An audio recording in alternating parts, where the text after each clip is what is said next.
Oh, bonne année au fils de panthère. Oh, bonne année au fils de lienne, fils de Mami Wata.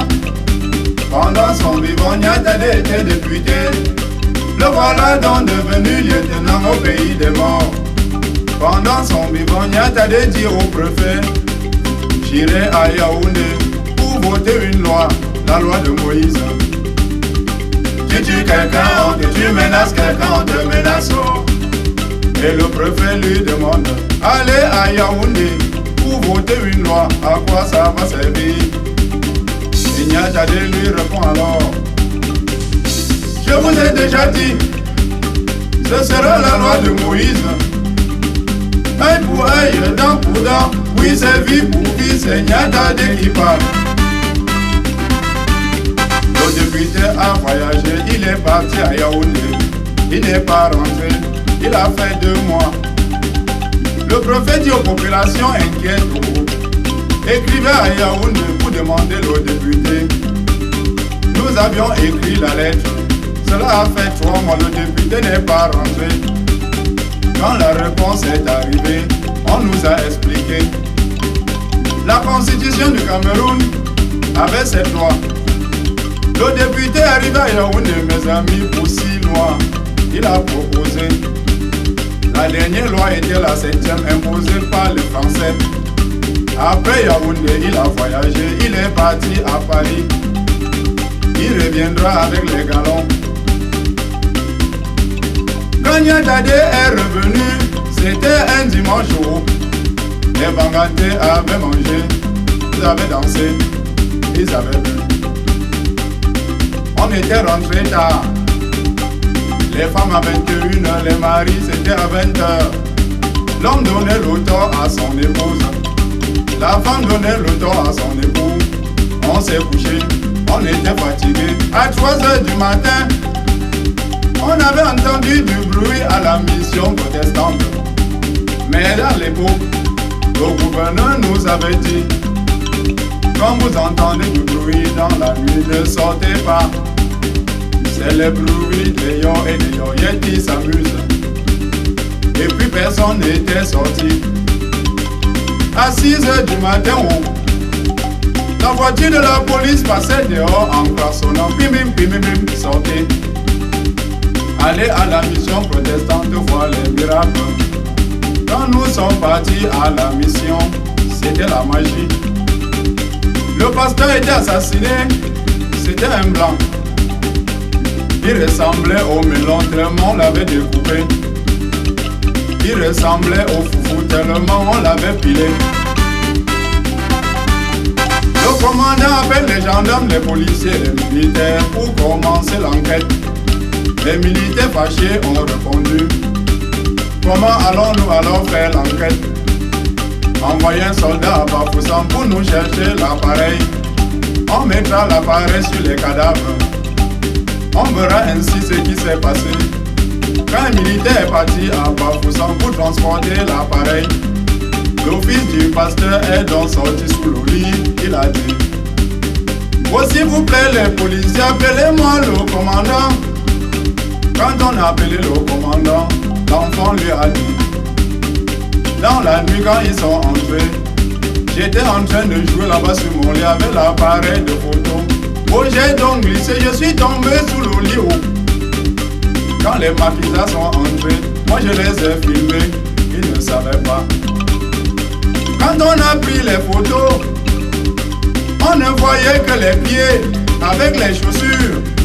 Et puis ce matin-là, mes chers amis, Niatade était encore habillé de la même manière, les mêmes pantalons, les mêmes chaussures.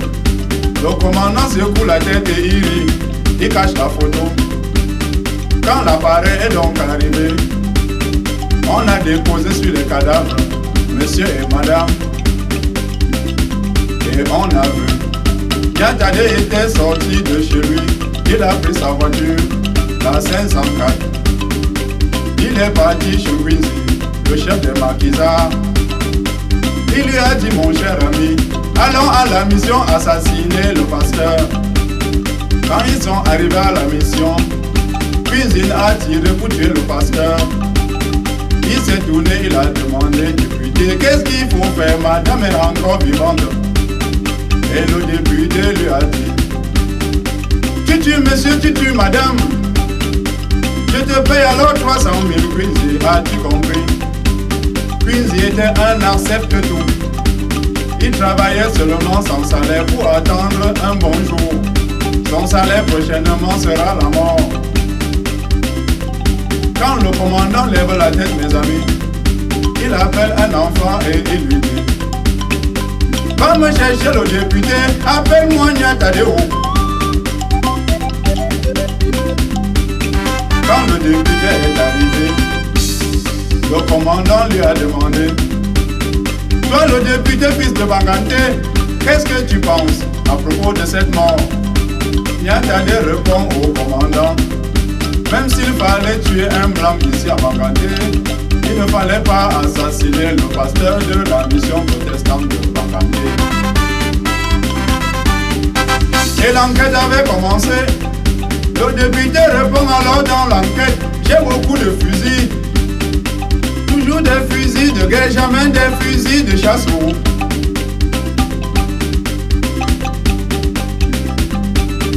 Et subitement, mes chers amis, la nouvelle est donc arrivée. On a arrêté le député emprisonné à Bafoussam. Prévention, mes amis. C'est le préfet qui nous informait. C'était la détention préventive. Quand le député est donc parti en cellule à Bafoussam, il faisait jour, il ne savait pas. Il faisait nuit, il ne savait pas. Et puis un beau matin, le député s'accroche à la fenêtre, mes frères. Il voit passer les Bafoussam. Il appelle alors un jeune homme. Il lui demande: excuse-moi mon petit, il fait jour ou il fait nuit? Et le petit lui a répondu: il paraît mon cher monsieur que vous ignorez où vous trouvez. Vous êtes en cellule à la BMM. Quand vous vous trouvez alors là-bas, c'est la vie ou la mort. Le député descend, il s'assoit, il commence à pleurer. On m'a amené ici sans m'informer. Depuis que je suis là, je ne savais pas que j'étais en prison. Maintenant, je suis informé. Je vais faire la grève de la faim, comme ça je vais donc mourir sans être fusillé. On apporte à manger au député, il rejette en disant ceci: vous apportez toujours à manger, je n'ai pas faim. Le deuxième jour, on apporte du riz, le député refuse. Il lui dit: j'étais l'ami des Bandunga. Les Bandunga cultivent le riz. Quand je me rendais à Bandunga, on préparait le riz avec la sauce tomate, la viande de chèvre. Je suis fatigué de manger tout ça. Le troisième jour, il a rejeté. Il s'est énervé, il a insulté le cuisinier. Le cuisinier s'en va là-bas au bureau pour informer le commandant. Bonjour mon commandant, il y a un prisonnier qui grève. Il ne mange pas, ça fait déjà 3 jours. Si ça continue comme ça, mon commandant, il va bientôt mourir sans être fusillé. Et le commandant lui demande: comment s'appelle-t-il? Il s'appelle Niatade. Le commandant commence à rire. Niatade veut la politique, mon cher ami, je vais lui jouer la politique. À malin, malin 2 fois. Quand le commandant est donc arrivé, accompagné du préfet, Niatade s'est levé, il s'est mis au garde à vous. Bonjour mon commandant. Bonjour mon préfet. Depuis que je suis emprisonné ici, j'ai écrit partout au monde pour appeler les avocats. Les avocats rejettent ma demande en disant ceci, que je suis condamné à mort alors que je suis innocent. Le commandant lui répond alors: mon ami, assieds-toi, écoute-moi bien. Qui t'a condamné? Qui t'a jugé? Si nous t'avons gardé ici, c'est la détention préventive. Toi-même tu sais que là-bas à Bangante, on tue déjà le monde. On avait déjà tué le pasteur. Nous on avait peur pour le député, on te protégeait. À partir d'aujourd'hui, tu vas rentrer.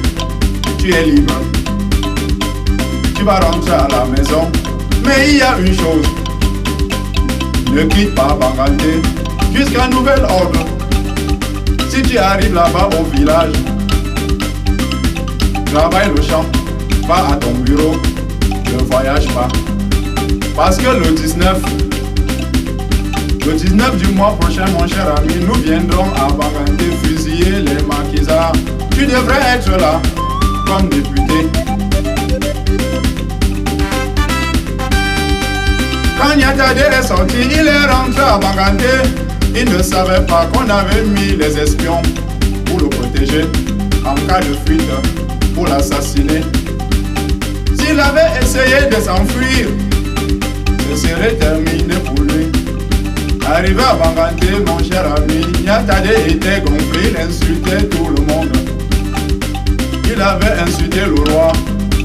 Je suis député, toi tu es quoi? Je porte Gandoura, toi tu mets quoi? Je mets les chichas, toi tu mets quoi? Le roi de Bangangté lui avait répondu: si c'est toi le chef dans ce village, je serai ton notable. C'est au pied du mur qu'on connaît le maçon. Niatade écrit une autre lettre qu'il envoie au notable Bazou. Il a dit: mes chers notables du village Bazou, est-ce que vous pouvez croire en ceci, votre député? Moi, Niatade, je suis devenu maquisard. Et les Bazous ont répondu: on voit avec les yeux, on écoute avec les oreilles. Ce qui arrive, arrive. Ce qui devait arriver est arrivé. C'est moi, le fils de Bazou, qui parle. Appelez-moi Prince Pagna, c'est ça mon nom. Les jaloux et les paresseux, ils ne nous aiment pas, mais nous on travaille.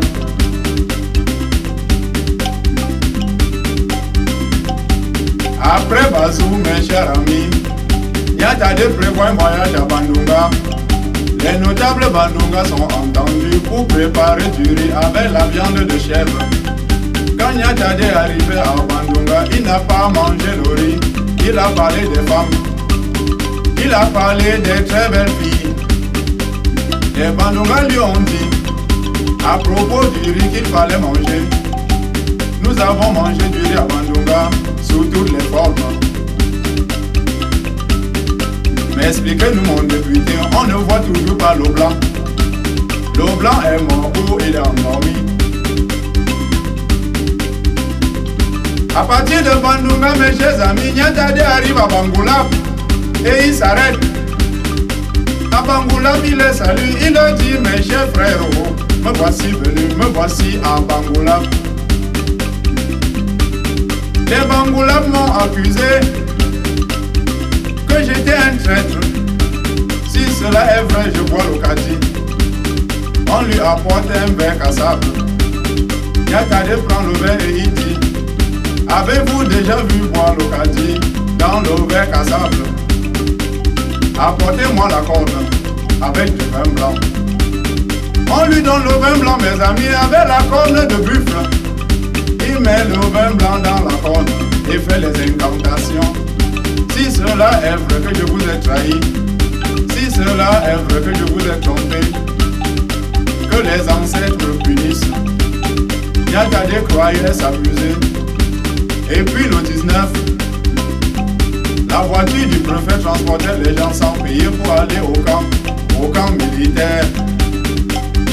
Arrivé au camp, les Bangangté étaient alignés comme les enfants de l'école maternelle et de l'école primaire. On était en rang, on était alignés. Les hommes causaient, les femmes bavardaient comme les oiseaux. Niatade arrive dans sa voiture, la 504. Il était habillé en costume, en cravate et chaussures cirées. Il avait un bâton à la main pour nous taper.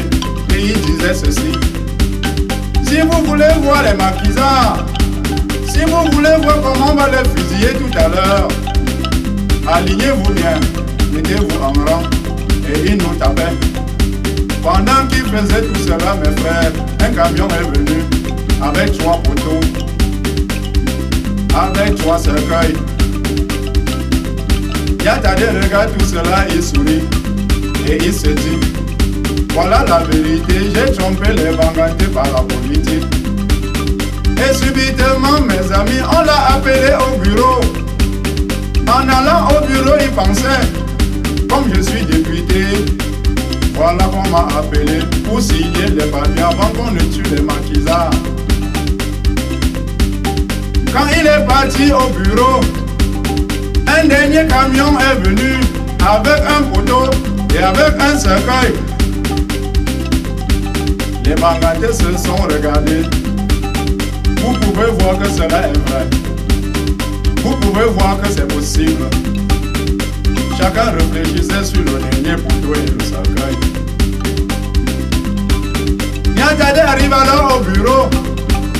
Les militaires se tiennent à la porte. Les fusils à la main. Pointés dedans, pointés dehors. Sur le bureau, mes amis, on avait mis les morceaux de tissu, pour le tissu noir, qui devait servir à bander les yeux des maquisards qui allaient être assassinés. Sans rien dire, Niatade compte les maquisards avec les yeux. Il compte les morceaux de tissu sur la table. Les maquisards étaient 3. Les morceaux de tissu étaient 4. Niatade appelle alors le commandant et il lui demande à l'oreille, pardon mon commandant, je vois là-bas 3 maquisards et ici 4 tissus. Où est le dernier maquisard? Le commandant lui dit, je ne sais pas. Le commandant lui dit, je ne sais pas. Si on met devant moi, ce sera pour moi. Si on met devant vous, ce sera pour vous. C'est vous les députés, c'est vous qui votez les lois. Niatade a compris. La conscience de quelqu'un, Niatade a peur. La conscience de quelqu'un, le député tremble. Et puis quelques minutes après, on lui apporte à manger. Mon député, il faut manger tout à l'heure, ça va chauffer. Et Niatade a répondu, je ne peux pas manger. Si je mange maintenant, mes chers amis, quand on va alors me fusiller, ça va chauffer, je vais chier. Et les Banganté seront contents. La honte va attraper ma famille. Le commandant a dit aux militaires.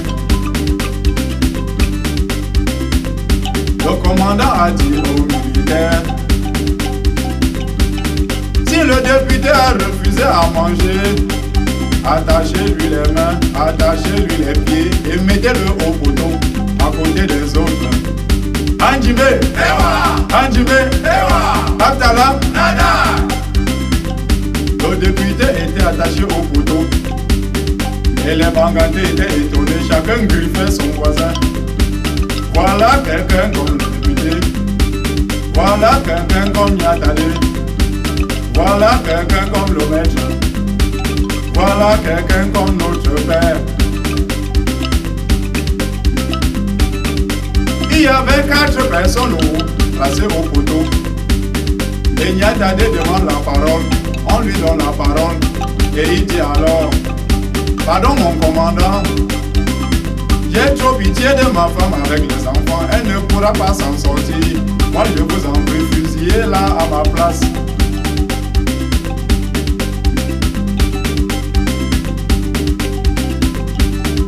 Et puis il demande la parole, on lui donne la parole, il dit au commandant, il y a quelqu'un parmi nous ici qui est très dangereux. Au moment de tirer, visez bien, sinon il ne va pas mourir. Il s'appelle Niatade. Quand il était revenu de la France, il avait insulté le roi, il est très dangereux. Niatade redemande la parole et il dit, l'homme que vous voyez là s'appelle le Quincy, c'est le chef des maquisards, il a beaucoup de pouvoir, c'est même un magicien. Si vous voulez le tuer, visez très bien. Tirez toujours sur le cœur, tirez dans les oreilles, tirez dans le ventre. On a demandé aux Banganté Je dis au revoir aux députés. Les bangatés disent à Niatade. Gardez-vous Niatade. C'est la loi du pays. Gardez-vous mon ami. Au nom de la loi, monsieur. Gardez-vous Niatade. C'est la loi du pays. Gardez-vous mon ami. Au nom de la loi, monsieur. Et les Bandunga lui ont dit: est-ce qu'on peut être député au pays et mourir au poteau? Est-ce qu'on peut être un député et mourir comme un chien? En abandonnant tous ses biens, en abandonnant les enfants. Les biens de Niatade sont confisqués, ça appartient à l'État. Le commandant leur dit: méfiez-vous. Vous êtes debout à 4. Lorsqu'on va commencer à vous fusiller, tenez-vous très bien. Chacun parmi vous aura beaucoup de balles qu'on va tirer sur lui. 36 balles au total. Handime, Ewa, Handime, Ewa, Atala, Nada. Attaché au poteau. Le député voyait les gens comme les herbes. Il voyait les secrets, mes amis, comme les boîtes d'allumettes. Il voyait aussi les fusils, comme les cannes à sucre.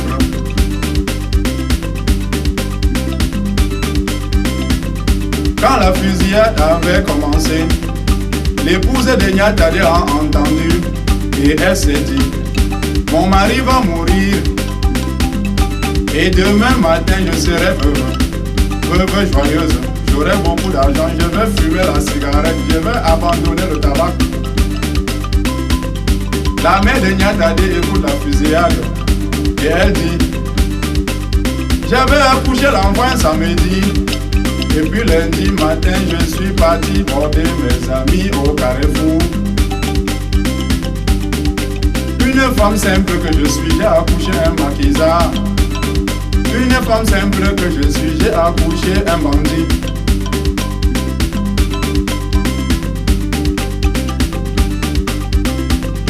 Au moment de mourir, mes chers amis, au moment de partir, mes chers copains, et Niatade a chanté: je vais en Égypte, oh. Alléluia, Alléluia. Je vais en Yaoundé. Alléluia, Alléluia. Moi je m'en vais à Paris. Alléluia, Alléluia. Moi je m'en vais en Chine, oh. Alléluia, Alléluia. Moi je m'en vais en Égypte, oh. Alléluia, Alléluia. Moi je m'en vais au Japon. Alléluia, Alléluia. Au revoir Niatade. Alléluia, Alléluia.